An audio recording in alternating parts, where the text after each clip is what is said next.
അത് അദ്ദേഹം എനിക്കിത് ചെയ്യാനായിട്ട് കുറച്ച് സ്വർണം തന്നിരുന്നു. ഞാനത് തൂക്കി നോക്കിയില്ല.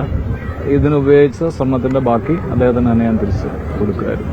കാരണം ഇതിന്റെ ഒരു തൂക്കം അറിയണ്ടെന്ന് അദ്ദേഹം പറഞ്ഞിരുന്നു. അപ്പം അത് എന്നെ ഏൽപ്പിച്ചതിന്റെ ബാക്കി ഞാൻ അദ്ദേഹത്തിന് തിരിച്ചു.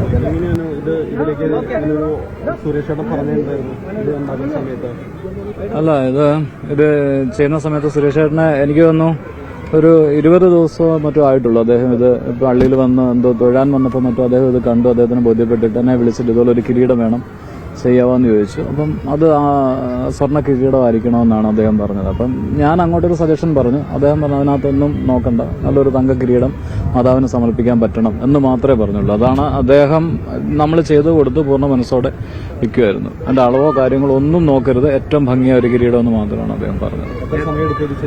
ഇത് ചെയ്യാൻ 17 ദിവസത്തോളം എടുത്തു.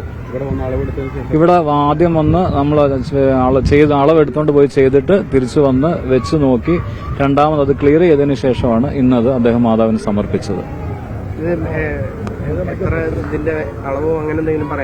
അത് അദ്ദേഹം എനിക്കിത് ചെയ്യാനായിട്ട് കുറച്ച് സ്വർണം തന്നിരുന്നു. ഞാനത് തൂക്കി നോക്കിയില്ല. ഇതിനുപയോഗിച്ച സ്വർണത്തിന്റെ ബാക്കി അദ്ദേഹത്തിന് തന്നെ ഞാൻ തിരിച്ച് കൊടുക്കുമായിരുന്നു. കാരണം ഇതിന്റെ ഒരു തൂക്കം അറിയണ്ടെന്ന് അദ്ദേഹം പറഞ്ഞിരുന്നു. അപ്പം അത് എന്നെ ഏൽപ്പിച്ചതിന്റെ ബാക്കി ഞാൻ അദ്ദേഹത്തിന് തിരിച്ചു. എന്റെ പേര് എന്റെ ശബരിമലയിലെ കൊടിമരം, ഗുരുവായൂര നാലുകാതൻ വാർപ്പ്, പറമേക്കാവിലെ കൊടി, ഇതെല്ലാം നമ്മളാണ് ചെയ്തത്. ആർട്ടിസാൻസ് ഗ്രൂപ്പ് എന്നാണ് സ്ഥാപനത്തിന്റെ പേര്.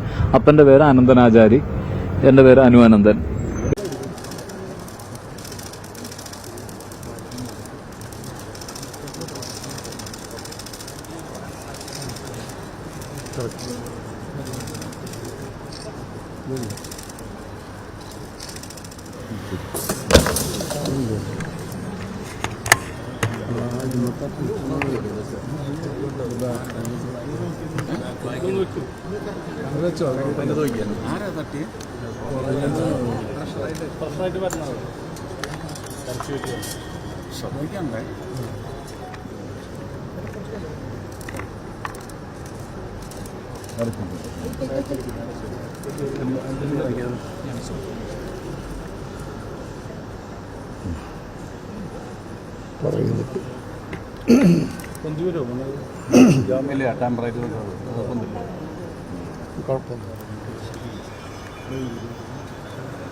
പ്രകാശമേ നയിക്കുകന്നെ നീ, ചുറ്റിലും ഇരുൾ പരന്നിരുന്ന വേദന.